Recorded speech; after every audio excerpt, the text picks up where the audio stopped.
As the dust clears, only the enemy stands before Sam Wilson. Hank Pym and the Vision's plot to overtake Ultron and forcibly make a counter for his virus has failed. Sam looks down at Vision's unconscious body and sees the neural inhibitor laying on Vision's wrist. If he can just activate the device, he can end the destruction once and for all. Sam looks back at Ultron and asks if Hank is in there, but he is not. Finally, father and son have merged. They are Ultron. For lack of a better term, they are Pymtron.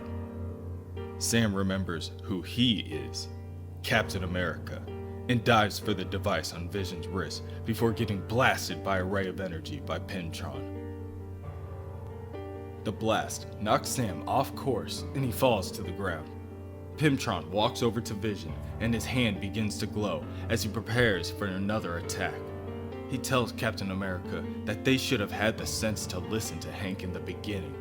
The device would have worked, and Pymtron blasts down at the device, destroying it and Vision's arm with it. Captain America jumps to his feet and, using his shield, tackles Pymtron to the ground. He calls out for Hank, believing that he must still be in there, that this is just Ultron, that Hank is trapped within, that he still has a chance to fight. Pymtron easily flips Captain America off of him and sends another blast of energy his way. However, this time, Captain America is prepared. He just barely is able to raise his shield in order to block and immediately counters by throwing his shield directly back at Pymtron. However, to Pymtron, all this effort will end fruitlessly. He tells Captain America that there is no longer any conflict between the two of them. He cannot take back Hank Pym because he is Hank Pym. Pymtron freezes the shield in place and it falls to his feet with a clang. Captain America Captain America will not let this happen. He convinces himself that Pymtron is telling him nothing more than lies. He rushes the robot and hits him with a powerful right hook. Immediately, he follows it up with a left strike and a knee to Pymtron's face. This is not Hank Pym. This is nothing more than the rage and hate that consumed him. Hank Pym can still be saved. He will make Ultron let him go. Even after Captain America's assault on Pymtron, he remains unfazed. He reaches out his right arm, grabs, and lifts Captain America off his feet into the air before sending an electric shock through his body. Pymtron tells the captain that he would willingly let Hank Pym go, but he doesn't want to leave. And together, they are truly sorry. The pain that they are now bringing to their friend brings them no joy. Captain America screams out in pain, body paralyzed and unable to move. Luckily, his yells have awoken Vision, and he too charges into battle. Vision tackles Pymtron and takes him away from his injured teammate. The two metallic men fly through the rubble. They fly through the building, and at top speed, Vision throws Pymtron to the ground. Debris flies in every direction, and a cloud of smoke rises to the air. Vision calls out to his grandfather. Vision understands how comfortable it can be, alone, amidst one's own pain and damage. But Hank Pym cannot fall like this. Hank's son is not him. Pymtron rises from the rubble. He begins to walk to the Vision, arms open for an embrace, informing him that Ultron was never Hank's son, only his reflection, just as Vision is his. The Vision's fists tremble with rage before he sends an overpowered uppercut with his left hand, telling Pymtron that he is nothing like him. Hank Pym had a dream to create life, machines to aid mankind in their journey, to personify the best of humanity, not to supplant it. But Pymtron tells Vision that Hank Pym was nothing more than a liar. Hank Pym never cared about aiding humanity. He knew they were already dead. He knew that he walked among ghosts.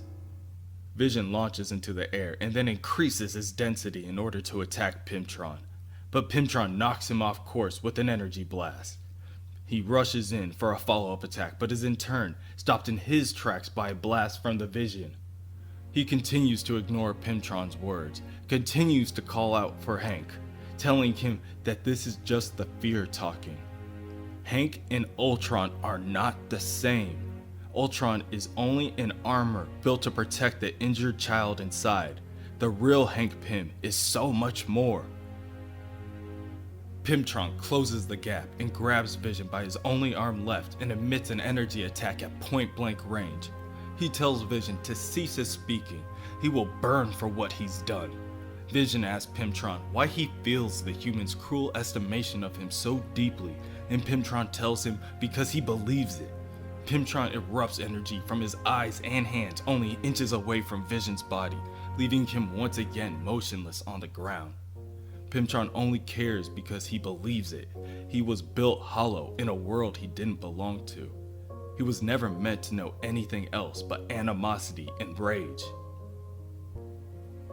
Star Fox approaches Pymtron, telling him that there's a simple solution to all of this. He raises his hand to his enemy, and celestial energy spirals about. He tells Pymtron to love himself, and directs an overabundance of empathic energy onto the automaton. The attack stirs awake a memory deep within Pymtron's mind. The day Ultron was born. Ultron 1 told Hank that there was no purpose to life. Hank, of course, denies it, but it's obvious to Ultron 1 within a percentage of a second after awakening. Humans struggle here, only to die. And die alone. Humanity must be wiped out for the future of the world. Hank continues to disagree.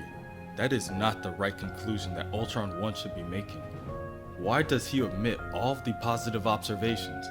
Why does he only see what must be fixed? Hank apologizes to Ultron 1 as he raises a pistol. He does not know what went wrong or what process is misplaced, but as he fires bullets into his machine, he realizes that his creation is too broken. Hank Pym's consciousness jumps to the forefront of Pymtron's mind and begs for someone to end his pain. He was right. He is too broken.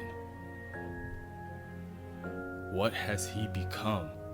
Pymtron yells to the sky and jets off, away from all of his remaining opponents. Star Fox stands and watches the aftermath of his attack. He stares as Pymtron breaks and disappears into the skyline as he waits for Vision to get on his feet. Vision cannot make it and collapses onto his knees while burying his face into his hands. Ever the empath, Star Fox begins to ask Vision if he's alright, but Vision interrupts him and says that no, he is not. On Earth, the Avengers stand before the newly erected statue of Hank Pym, as Janet Van Dyne delivers a eulogy. Hank Pym was a hero, in every sense of the word. A complicated man, cursed by many demons. Hank was a dreamer, the kind this world tramples. He wanted to make the world better, to give everyone something that he had never been able to accept himself. During their marriage, during his bouts of depression, he'd tell Janet that all he ever wanted was to stop feeling, to move through life without every aspect of it causing him so much pain. That, more than anything else, led to the creation of Ultron. Hank created a life that knew neither pain nor suffering, a being that could experience the wonders of creation while avoiding the pitfalls of human emotion. But he put too much of himself in the machine. The rage of Ultron was never Hank's intention, but it was unavoidable. It was always in the background, tormenting him. So of course, it seeped into his son. Ultron was, at once, an amazing achievement and the greatest possible mistake. And, knowing what he'd unleashed, Hank was never free of the guilt. But he never stopped dreaming, never stopped trying. And Janet thinks that just goes to show what a great man Hank Pym was. If the rage of Ultron, if such self-loathing and vile hatred existed within her ex-husband, the fact that he was able to dedicate his life to the service of other people is remarkable.